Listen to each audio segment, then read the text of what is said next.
Christian Placido, CPS Boxing News over here with TEOFIMO Lopez. How you feel, brother? Like a champ, man. Definitely, you have to feel like that. You know, you have to have that focus, that and mentality like that. Tell us about how you learned from your last fight. We saw that you have an opponent that gave you a good fight, and how's you feel? Congratulations, by the way. Thank you. Well, I had one fight go the distance, but I was going through some problems at the time. But no excuses, the guy came there to fight, but I did what I had to do, go out and show what I'm best at, what I do, and that's entertain. I just fought right now, October 13th, and I won by second round knockout. Came back stronger, feeling much better, more prepared, and moved to Vegas. So a lot of things changed. A lot of things, a couple new updates. What's the difference now in Vegas that you? Vegas, the altitude, the acclimation, the tunnel vision that you get there. Like it's just straight boxing. It's just straight focusing on what you need to do.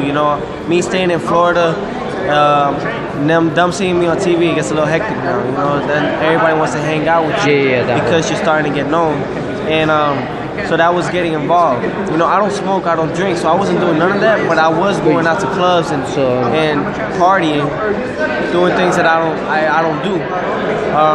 And getting trained now on focus on what you're supposed to do. I always stay training. I always work. No excuses. But that took a big toll out of me. Yeah, definitely.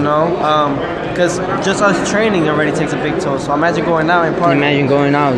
Like it's an extra. It's an extra workout. So definitely, so a lot of things change. I feel much better. I'm happier in Vegas, and I just gotta thank God, man. Because without Him, I wouldn't even move out. Yeah, definitely. Congratulations on every move that you've been doing, and tell us, why is the reason that you're here today? Who you got? I'm here. Listen, I'm here. I was supposed to fight over here December 9th, basically tomorrow for the Lomachenko card undercard. The undercard.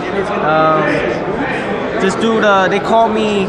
They actually called me a late notice. They called me on late notice. They called me the day after Thanksgiving. Oh, wow. Because somebody got hurt. So they said, "Hey, Teofimo, can you fill in the spot?" I said, "Sure, I'll fill it in. No worries." And they were like, "It's an undefeated fight." I said, "I don't care." Definitely. I don't care. How you see this fight? Go for it. Yeah. So he was 7-0. Steven Ortiz. They said yes to the fight during the weekend. Then Monday came. I did my eyes. I did my test for my eyes, and I did my blood work. And Tuesday came, they said no. Wow. So they pulled out the fight, and I guess they found out who they were gonna fight. Wow, that's kind of messed up, but But I'm here now just to see the fights, support all the Olympians, my teammates that I was there with before, with the USA team as well. So I'm there to support them, and just see. Hopefully they make they do excellent tomorrow. Yeah. It's a handful. They gotta make it look good, before the main event, because the main event is gonna steal the show. How was the experience when you went to the Olympians? The Olympics, it was good. I had a tough road to get there. I won the 2016 U.S. Olympic trials, so automatically I was supposed to represent USA. Oh, wonderful, man. But I didn't get it. Why? Politics. They gave it to somebody else. They said because he qualified somewhere else, but he really did it. He had a place in top 2, he placed in top 4, but they still gave it to him. So things like that. So they found a loophole to get him in. But no matter what it was, man, my father said, no, we're going to still represent. We're going to still go to the Olympics. And that was my dream as well, and being in the Olympics. So I represented my family's country, which is my country as well, Honduras. Yeah. I became the only male Olympian in all of Central America. Wow. So I'm grateful for that. It's a great opportunity. I went out there and, again, the Olympics, politics got involved. They took me out the first day. But the person I lost to, which I really didn't, he made it to the finals and got silver. Wow. So it goes to show you what I would have done. But since I wasn't representing a country that was bringing in money, that's what they'll do to you. So it's all about money at the end of the day. Money and politics. It's politics. So, to this day, even in the pros, I deal with it. That's why I do what I do. I knock these guys out because they can't take that away. I don't look for the knockout, but it happens. Yeah, but if it happens, you have to do it because you don't leave that. I'm taking advantage of that. You don't leave that the judges' cards because at all. We've seen. I've had it happen to me so many times that even to this day, if I was to go to a decision, I'll be scared because at any point they can steal the fight. Talking about those type of decisions that the judges make, are you kind of afraid only, like, let's say hitting New York or either Vegas? Because most likely we've seen in Vegas that things like that happen, and sometimes people they don't want to go and fight now anymore in Vegas. As an example that we saw Triple G Canelo, that's definitely something. Draw. Talking about that, how you see that fight, as your point? Like, I had Triple G winning.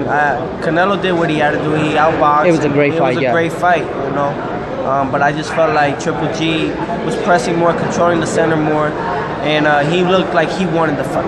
I understand that Triple G was just trying to. I mean, Canelo was boxing him and trying to be smart in there and not get caught with stupid shots, but.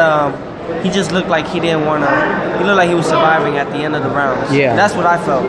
So I felt like Triple G should have won that fight, fair and square. But like again, politics get involved, and that's just so that they can make another fight. And what are they gonna do?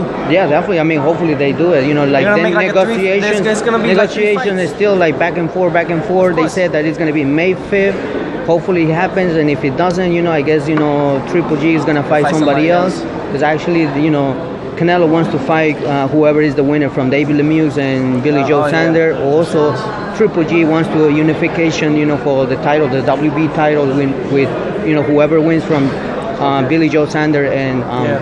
So they want David, those guys. So they want those guys. So we don't know exactly if that is gonna happen on May 5th. The fight has to happen because you can't leave it like that. You can't leave the fight knowing that it was a draw and having everybody debate, no, it wasn't, and who won and who didn't win. At the end of the day, they're gonna have to fight again. It's gonna happen. Maybe it might not happen May 5th, but it's gonna happen down the line. Hopefully, neither fighter loses. That way they could make money out of it. And but it's the business, man.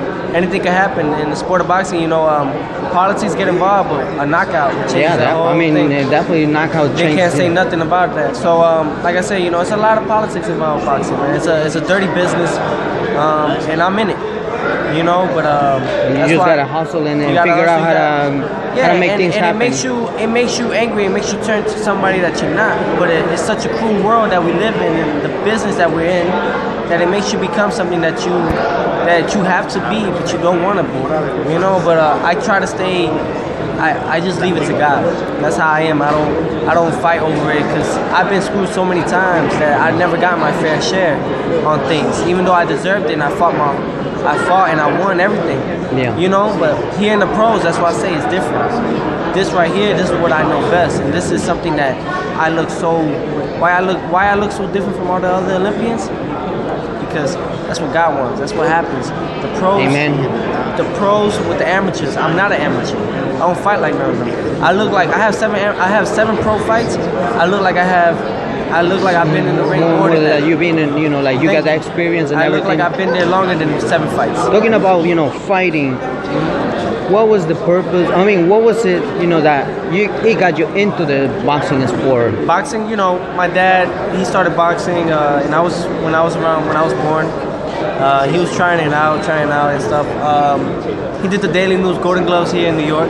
Wonderful. He did one fight though, and that was it. My dad never took it that serious. He was smoking drinks, so it wasn't like real hungry for it. But he would go here and there. When we moved to Florida, I was like 6, and he brought me to the gym with him. And I would even go to the gym here in New York. I think Gleason's. Yeah. I was like 2-3 years old, and I would hit the bag and stuff, and I'd just be there with him. And I guess that just came along. I did Taekwondo for like 2 years, and then by the time I was 6, Taekwondo is good though, man. It gets you disciplined. So I was there. I was sharp. When I was 6, I did pads with some coach. My dad was going to the gym. My dad parked his car. He went to go park his car, and he left me in the gym for a little bit. He told one of the coaches to watch me. And one of the coaches said, "Hey, put on some gloves." Me, I'm active. I was a young kid. Let me do it. We did some pads, and by the time my dad came back, I already knew like a few combos. Wow, look at that. So it's like it was already in yourself. It was already in me. So like I say, I didn't choose boxing. It chose me. You know, that's the difference. That's the difference between a talented boxer and a God-gifted fighter. Exactly. It's totally two different fighters. You get those either every 20 or 25 years, and I'm that one. Amen, amen. Wonderful. I'm that one, and I'm gonna show everybody at the end of the day. My father talks, and I back it up. You know, at the end of the day, it's not about being humble in the sense of people taking it in the wrong way. I'm not gonna be humble when I'm over here talking about fighters. I'm not here to say that anybody's better than me. Yeah, yeah. If I am, then I'm in the wrong sport. If I am, then why am I doing this? Exactly. I got family to feed. This is my bread and butter. This is your job. This is my job. I got family to feed at the end of the day. I'm not going to go and say, hey, you know what? This guy got a chance and I think he can beat me. I'm not going to say that. You're crazy. Then that's why you want me to be humble. I'm not. This is a sport where definitely whoever when I'm in that ring, can't nobody tell me nothing. Whoever trains harder, that's what he's going to show, you know, who is who's. At the end of the day, though, I know that my shit does stink. I'm not thinking that I'm higher than anybody. We bleed the same. We all the same. We human. So I'm gonna be the same how I am now. So world champion and all. It's like any other kind of sport, you know, like two teams competing each other, and there really has to be a winner. But that's the difference. People get it mixed up. They're telling me to be humble. I am humble. Of course. I'm humble with people. Ask anybody you want to talk to, anybody, not even my team, but anybody outside, and they'll tell you, I'm just real. I just say the things that I'm not gonna fake it. I'm not gonna fake it to make it. No. I'm gonna say the real stuff. I got that. That's from New York. Whatever you feel, you're gonna say. You're not gonna hold it back, and you're not gonna be fake about it. Exactly. So I'm not like that. But you know what happens when you tell the truth? You get hated for it. Sometimes but it happens is what it is. Yeah. I'm gonna get hated, but they're gonna love me. Well, of course. They're gonna watch me. You're gonna have, you know, like haters and lovers, but you know that's part of. I think that's part of life. That's part of the sport. Yeah. But at the end of the day, I talk, but it's not about talking. It's about backing it up. Yeah. How you see this fight, Lomachenko and Rigo? Lomachenko Rigondeaux is a 50-50 match. I think everybody's been saying it. Like I said, if it goes to distance, Lomachenko wins. I got Loma winning. I don't want Loma to win. You know, I feel Rigondeaux is he's more of a solid fighter than Lomachenko is, in the sense of his style. Rigondeaux's style is actually simple, it's smooth. You know, he doesn't go all over the place. He doesn't have to move all over the place and do crazy things. Rather than Lomachenko. Lomachenko moves everywhere. Yeah. And he tries to do too much than he needs to. You know, Rigondeaux, he places his punches. He's waiting for you. But let's see how that interacts for tomorrow. Let's see how both fighters are gonna feel and how they're gonna react to when Rigondeaux counters him and how he does when he counters Rigondeaux. It's gonna be a great fight. Hopefully the undercard is good as well. It's good as to excite everybody to watch for the main event. You know, I would have done a hell of a show. You know me, I know you always put a show and fireworks and I didn't, you know, but I'll be back. I fight February 3rd in Corpus Christi, Texas, on ESPN. I'll be live on TV. Wonderful. That'll be my ESPN debut. So 2018 is gonna be a hell of a year, and then I'll be back at the Garden March 17th on St. Patrick's. Awesome, brother. For all the fans that we love, you know, boxing and all that, you know, they want to know, you know, your story and everything. Do you have a page that they can follow you? Yeah, you can follow me on Instagram, Snapchat, Twitter, and Facebook at TEOFIMO LOPEZ. Trust me, I am the present and the future of the sport of boxing. Thanks again for the interview, bro, and we're wishing you the best, and God bless you, you know. Thank you.